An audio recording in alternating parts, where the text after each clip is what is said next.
এবারে আসি সোনারপুরে খবরে। সেখানে সোনার দোকানে যে ডাকাতির ঘটনা ঘটেছিল, এবারে চাঞ্চল্যকর তথ্য সামনে আসছে, যেটা জানা যাচ্ছে সূত্র মারফত যে ধারের টাকা শোধ করতেই ডাকাতির ঘটনা। ইন্স্যুরেন্স থেকে টাকা পাওয়ার জন্যই মূলত এই ডাকাতির ঘটনা ঘটানো হয়েছিল, এই কৌশল নেওয়া হয়েছিল। 3,54,000 টাকা দেওয়ার পরও মহিলাকে গয়না না দেওয়ার অভিযোগ। দোকানে এসে ডাকাতির ঘটনা জানতে পেরে পুলিশের সঙ্গে যোগাযোগ করেন মহিলা। গয়না দেওয়ার নামে অনেকের কাছ থেকে এভাবেই টাকা তোলা হচ্ছে বলে অভিযোগ করেছেন তিনি। সোনার দোকানের মালিক রাজু রায়ের বিরুদ্ধে অভিযোগ দায়ের হয়েছে। সকালে আমার ফোন ধরলো না, আবার সন্ধেবেলা আশেপাশে লোকেরাও বলছে যে দেখিনি। তো তখন তাই জন্য আমি জানতে পারলাম ওখান থেকে যে আমার নাকি চুরি হওয়াতে উনি থানায় এসেছেন। থানায় এসে পুরো ব্যাপারটাই জানতে পারলাম যে উনি আমার গয়নাটা দেবে না বলে মিথ্যে অভিযোগ আনছেন, যে ওনার ডাকাতি হয়ে গেছে, কিন্তু অ্যাকচুয়ালি ওনার কিছুই হয়নি। আমি চাই আমার 2 দিন পরে বিয়ে, আমি আমার পুরো জিনিসটা নয় চাই, আর না হলে আমি আমার টাকা চাই। এই সম্পূর্ণ ইনসিডেন্টটা ও ভুলভাবে পুলিশকে চালায়িত করেছে। কারণটা এটা যে ওই চুরি বা ডাকাতিটা দেখিয়ে ও একটা ইন্স্যুরেন্স ক্লেম পাবে বলে ও এটা ফেক করেছে ব্যাপারটা আর কি। তো সেই জন্য ওই চালাকিটা করার চেষ্টা করেছে। আমরা ইন্ট্রোগেশন যখন করি, সম্পূর্ণ ইন্ট্রোগেশনে ও এবং ওর সঙ্গে যে আরেকজন ওর দোকানে ওয়ার্কার ছিল চন্দন নস্কর, তো এরা সম্পূর্ণ ব্যাপারটা স্বীকার করে আলটিমেটলি এই ব্যাপারটা যে ভুয়ো সেটা আমাদের কাছে প্রমাণিত হয়। আর এবারে আমরা একটু চোখ রাখবো আবহাওয়ার খবরে। তার কারণ এই মুহূর্তে ঝঞ্ঝার উচ্চচাপ, তার জেরে জাঁতাকলে পড়েছে শীত। ঠিক কী অবস্থায় থাকতে চলেছে শীত, আবহাওয়া দপ্তর খানিকটা পূর্বাভাস দিয়েছে। যেমন রাতের তাপমাত্রা বাড়তে পারে, দিনে সাথে ঠান্ডা থাকবে, পাশাপাশি কুয়াশা রয়েছে, তারও একটা প্রভাব কিন্তু পড়বে, ফল ভুগতে হতে পারে সাধারণ মানুষদের। তারই একটা সার্বিক ছবি তুলে ধরবো। আমাদের 3 সহকর্মী আমাদের সঙ্গে রয়েছেন সোমা দাস, রয়েছে অনন্ত চট্টোপাধ্যায় এবং রয়েছেন হীরক মুখোপাধ্যায়। 3 জনের কাছেই যাবো। তবে প্রথমে সোমা, তোমার কাছে আসি, কারণ ইতিমধ্যে আমরা জানি যে আজ এবং আগামীকাল একটা বৃষ্টির পূর্বাভাস ইতিমধ্যে আবহাওয়া দপ্তর দিয়েছিল এবং সকাল থেকে ঘন কুয়াশা, কিন্তু সকাল থেকে ঠান্ডা অন্তত অনুভূত হচ্ছিল। এবারে ঠিক কী অবস্থা, এখন কী অবস্থা? বেলা তো বেড়েছে, কী অবস্থা বাইরের? দেখো, আলিপুর আবহাওয়া দপ্তর সূত্রে জানানো হয়েছে যে আগামীকাল এবং পরশু দক্ষিণবঙ্গসহ কলকাতাতে হালকা থেকে মাঝারি বৃষ্টিপাত হবে এবং সেই তাপমাত্রা কিন্তু 3 থেকে 4 ডিগ্রি বেড়ে যাবে। যেমন আজকে কলকাতার তাপমাত্রা রয়েছে 13.4 ডিগ্রি সেলসিয়াস। আগামী কয়েকদিনে এই তাপমাত্রা বেড়ে 17 ডিগ্রি সেলসিয়াসের কাছাকাছি পৌঁছে যাবে এবং সকালের দিকে ঘন কুয়াশা থাকবে। ঘন কুয়াশার পর সন্ধ্যের দিকে, অর্থাৎ আগামীকাল থেকে পরশু সন্ধ্যের দিকে বৃষ্টিপাতের সম্ভাবনা রয়েছে। তবে দেখো, বৃষ্টিপাত হলে আমরা জানি যে তাপমাত্রা কমে যায়। এবারে কিন্তু বৃষ্টির ফলে তাপমাত্রা কিন্তু কমবে না, বরং তাপমাত্রা বেড়ে যাবে। শুধুমাত্র কলকাতা নয়, দক্ষিণবঙ্গের সমস্ত জেলাতে কিন্তু এই যে তাপমাত্রা, সেই তাপমাত্রা 3 থেকে 4 ডিগ্রি বেড়ে যাবে। অর্থাৎ আগামীকাল এবং পরশু বৃষ্টি হবে এবং তাপমাত্রা কিন্তু বেড়ে যাবে। আমরা কয়েকদিনে, যেহেতু গঙ্গাসাগর মেলা চলছিল, আমরা সবাই জানি যে মকর সংক্রান্তির সময়, সেই সময় কিন্তু উত্তরে হাওয়ার দাপটে কনকনে ঠান্ডা অনুভূত হয়।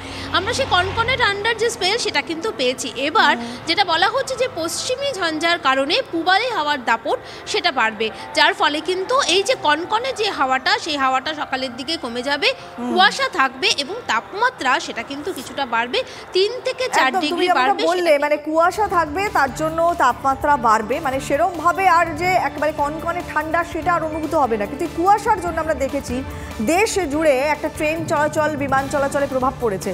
তার ব্যতিক্রম নয় কিন্তু আমাদের রাজ্য। শিয়ালদা শাখাতে ট্রেন চলাচল ব্যাহত, দৃশ্যমানতা কমে যাওয়ায় ট্রেন চলাচল ব্যাহত বলে রেল কর্তৃপক্ষ জানাচ্ছে।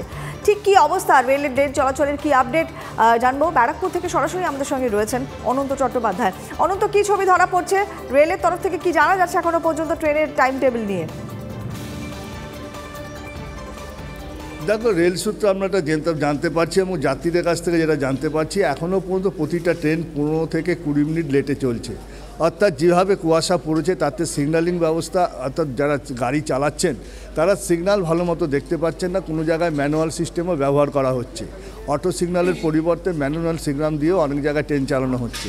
দেখো, আমি যদি তোমাকে স্টেশনের চিত্রটা দেখাই, দেখো পুরো ট্রেনের জন্য অপেক্ষায় সব ভর্তি রয়েছে। অর্থাৎ প্রতিটা ট্রেন কুয়াশার জন্য দেরিতে চলা, যাত্রীরা দুর্ভোগের শিকার হয়েছে। আমার সাথে অনেক যাত্রী রয়েছেন অপেক্ষামান, আমি একটু তাদেরকে ধরি। কতক্ষণ দাঁড়িয়ে আছি? প্রায় 20 মিনিট থেকে দাঁড়িয়ে আছি। কোথায় যাবে? এই শিয়ালদা যাবো। কেন ট্রেন লেট কেন?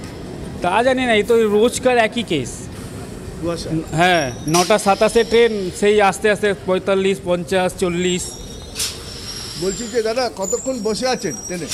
অনেকক্ষণ, এখন 9:30, 27-এর গাড়ি এখনও যায়নি। কোন গাড়ি? নৈহাটি লোকাল অসুবিধা হচ্ছে? হচ্ছে তো। কেন? কেন হচ্ছে এটা রেল বলতে পারবে না, কুয়াশার জন্য হতে পারে। দাদা কতক্ষণ দাঁড়িয়ে আছে? 9:32 ট্রেন ধরবো বলে দাঁড়িয়ে আছি। এখন আসেনি কেন? নৈহাটি লোকাল কুয়াশার জন্য।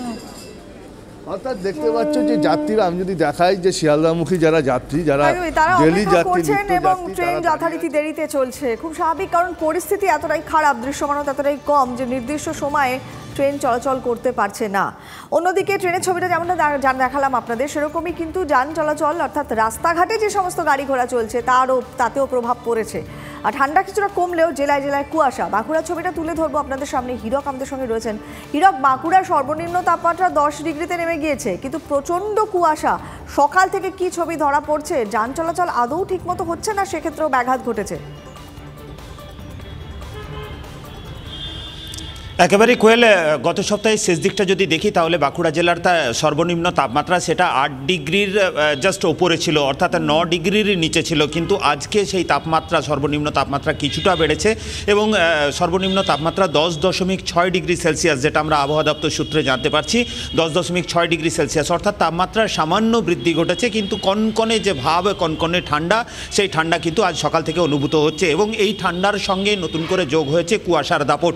আজকে একেবারে ভোর থেকে কার্যত বলা চলে বাঁকুড়া শহর ঘন কুয়াশায় ঢাকা পড়েছে এবং কয়েক ফুট দূরের জিনিসও একটা সময় সেটা দেখা যাচ্ছিল না। তবে বেলা বাড়ার সাথে সাথে সেই কুয়াশার যে ঘনত্ব সেটা কিছুটা কমেছে, কিন্তু তারপরও যানবাহন চলাচলে তার একটা ব্যাপক প্রভাব দেখা যাচ্ছে। ট্রেন চলাচল করছে ধীর গতিতে, পাশাপাশি সড়ক পরিবহনের ক্ষেত্রেও দেখা যাচ্ছে যে সাধারণ যে যানবাহন, সেই যানবাহন গাড়ির হেডলাইট জ্বালিয়ে যাতায়াত করছে। এখন 9:30 বেজে গেছে, তারপরও কিন্তু গাড়ির হেডলাইট জ্বালিয়ে যাতায়াত করতে হচ্ছে যানবাহনকে, কারণ যে কোনো সময় একটা দুর্ঘটনা ঘটতে পারে।